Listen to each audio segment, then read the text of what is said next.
O crepúsculo engolia os últimos raios de sol, pintando o céu outonal com tons sombrios de roxo e cinza. No alto de uma colina sagrada, a figura envelhecida de Malaquias, o último profeta, erguia-se contra o horizonte que escurecia. Sua voz, antes um trovão que ecoava a palavra divina, agora era um lamento cansado, proferindo as derradeiras advertências e promessas. Um silêncio pesado desceu sobre a multidão reunida, não o silêncio respeitoso que precedia a voz de Deus, mas um vazio palpável, um vácuo que parecia absorver a própria luz. Foi nesse instante, após a última sílaba de Malaquias se dissipar no ar frio, que a voz de Deus se calou. Não houve um adeus, nenhum sinal grandioso, apenas a ausência. Um vazio que se instalou nos corações dos fiéis e nos recessos mais profundos do templo, deixando uma ferida aberta na alma do povo. Os 400 anos de silêncio haviam começado. Nos dias que se seguiram, o templo, antes um burburinho de orações e cânticos, transformou-se em um labirinto de corredores silenciosos. Os pátios, que outrora fervilhavam com a presença do Altíssimo, agora pareciam vastos e desolados, as tochas tremulando fracamente, lançando sombras dançantes que amplificavam a sensação de abandono. Os sacrifícios continuavam, os rituais eram meticulosamente observados, mas a chama que os impulsionava parecia ter diminuído para um mero brilho. Sacerdotes e levitas moviam-se como autômatos, suas vozes recitando orações decoradas, mas seus olhos, homens e mulheres igualmente, estavam fixos no céu nublado, implorando por um sinal, uma faísca de esperança que quebrasse a monotonia do silêncio ensurdecedor. Cada nuvem passageira, cada movimento das folhas era interpretado como um possível presságio, uma resposta que nunca vinha. A desesperança, como uma névoa densa, começava a envolver a todos. Entre eles estava Eliã, um jovem sacerdote cujo coração ardia com uma fé que agora era testada ao limite. Ele havia dedicado sua vida ao serviço, treinado desde a infância para ser um elo entre o povo e o divino. Mas como guiar quando o próprio guia parecia ausente? A falta de direção era um fardo pesado em seus ombros jovens, e o silêncio prolongado corroía sua alma. Sua fé, antes inabalável, oscilava entre a tradição que o prendia e a busca desesperada por uma nova verdade, uma interpretação para o vazio que o cercava. Ele se via dividido entre a obediência cega aos rituais e a necessidade premente de uma conexão genuína, de uma voz que o acalmasse. Foi nesse vácuo que Baruque, um conselheiro do templo com uma mente afiada e um senso de oportunidade aguçado, começou a questionar abertamente a fé.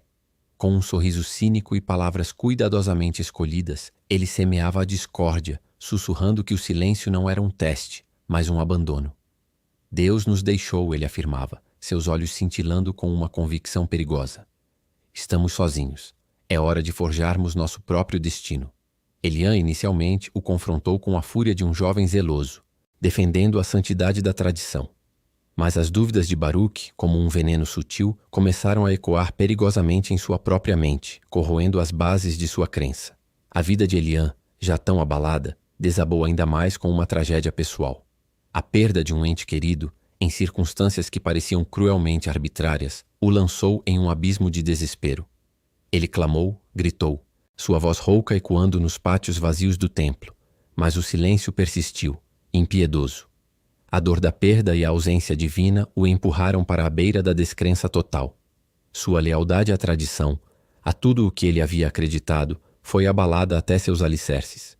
No ponto mais baixo de sua existência, com o coração partido e a fé em ruínas, Eliã considerou abandonar tudo, renunciar ao sacerdócio, à sua vida. Mas quando a escuridão parecia total, uma voz interior sutil, quase um sussurro, o impediu de dar o passo final. Era fraca, mas presente. Uma melodia quase inaudível de esperança em meio ao desespero. Ele não sabia de onde vinha, mas foi o suficiente para fazê-lo hesitar. Antes de continuarmos, inscreva-se no canal e diga-nos nos comentários de onde você está assistindo. A voz interior, embora fraca, havia sido o suficiente para Eliã não ceder ao abismo. No entanto, o conselheiro Baruque, astuto e perspicaz, não perdeu tempo. Percebendo a fragilidade da fé coletiva e a ausência de uma resposta divina, ele começou a angariar seguidores.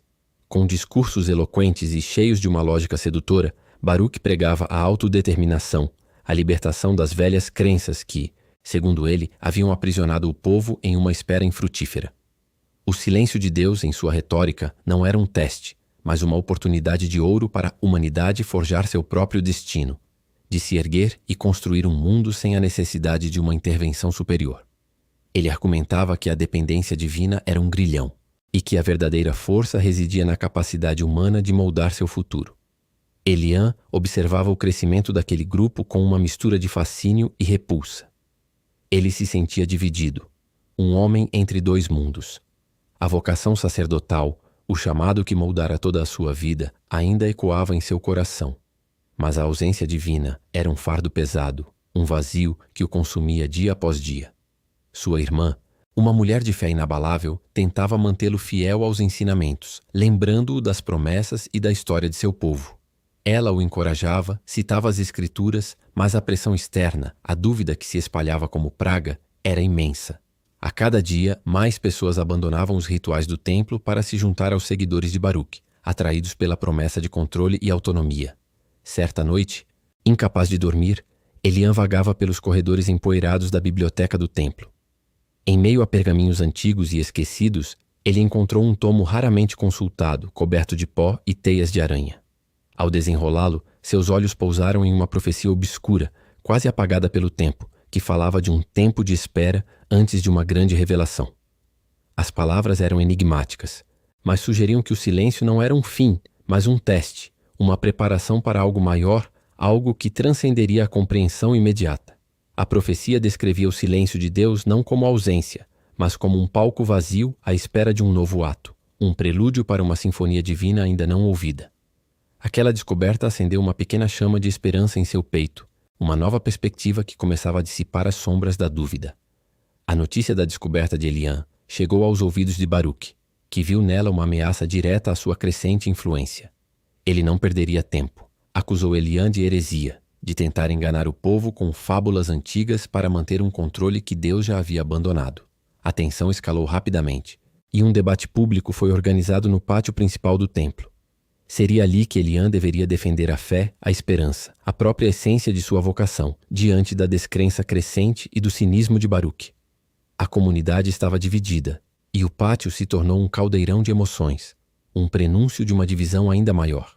Durante o debate, enquanto Baruque destilava sua lógica fria e calculista, Eliã teve um momento de clareza avassaladora.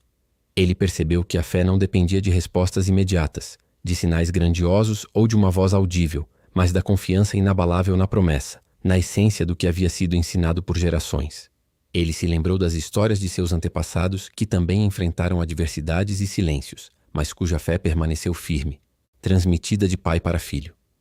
A voz interior, aquele sussurro que o impedira de desistir no fundo do poço, tornou-se mais clara, mais forte. Não era uma voz externa, mas a voz da esperança, da resiliência, do legado de fé transmitido através das gerações, um eco da verdade eterna que residia em seu próprio coração. Fortalecido por essa nova perspectiva, uma convicção inabalável se apoderou de Eliã. Ele não podia mais ficar em silêncio.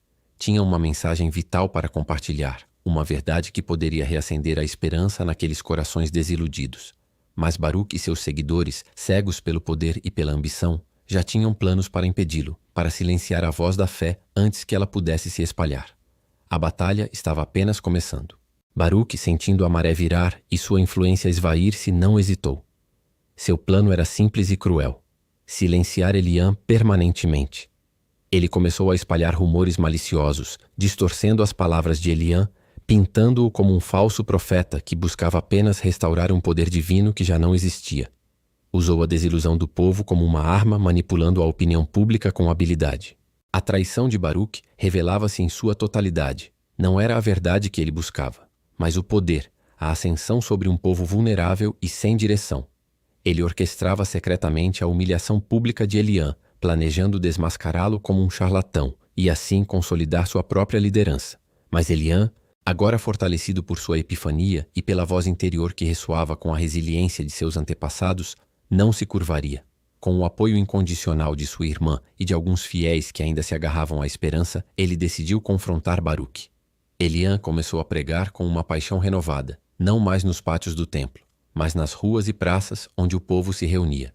Ele falava sobre a profecia do tempo de espera, explicando que o silêncio de Deus não era um abandono, mas uma preparação, um período de gestação para a vinda do Messias.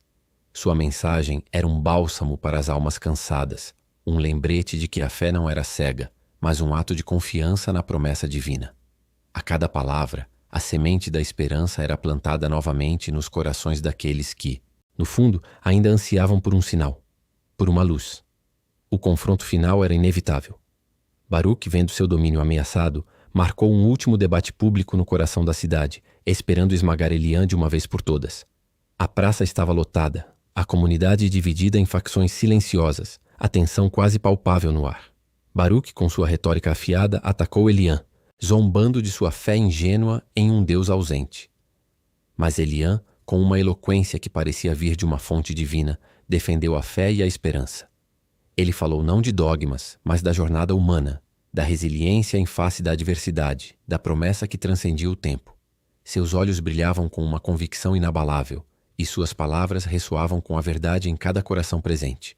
No auge de sua fala, enquanto Eliã descrevia o silêncio como o palco para um novo ato divino, um fenômeno sutil ocorreu. Uma brisa suave, quase imperceptível, varreu a praça, agitando os estandartes e trazendo um frescor inesperado. Não era um milagre grandioso, mas um sinal sutil, uma mudança na atmosfera, um murmúrio que parecia reafirmar a presença divina, um eco da profecia esquecida. A manipulação de Baruque foi exposta não por palavras, mas pela verdade que pairava no ar e pela mudança nos corações do povo. Seus argumentos, antes tão convincentes, soavam vazios e egoístas diante da paixão e da sinceridade de Eliã. Um a um, os seguidores de Baruque começaram a se afastar, seus rostos refletindo desilusão. Baruque, derrotado e humilhado, perdeu o apoio da comunidade, sendo obrigado a enfrentar as consequências de suas ações. Ele não buscava a verdade, apenas o poder, e agora estava sozinho. Eliã, ferido pelas provações, mas vitorioso em espírito, emergiu como um farol de esperança. Ele não buscava ser um profeta, mas se tornou um guia, preparando o povo para o futuro, para o fim do tempo de espera. A comunidade, antes fragmentada, uniu-se novamente, com uma fé renovada e uma compreensão mais profunda do silêncio de Deus. O pequeno feixe de luz que havia sido vislumbrado na escuridão inicial expandiu-se, banhando a terra com uma promessa. O silêncio de Deus não havia sido abandono, mas uma preparação cuidadosa, um prelúdio para a vinda do Messias. O mundo nunca mais seria o mesmo, pois o silêncio tinha sido, de fato, a mais profunda e transformadora das esperas.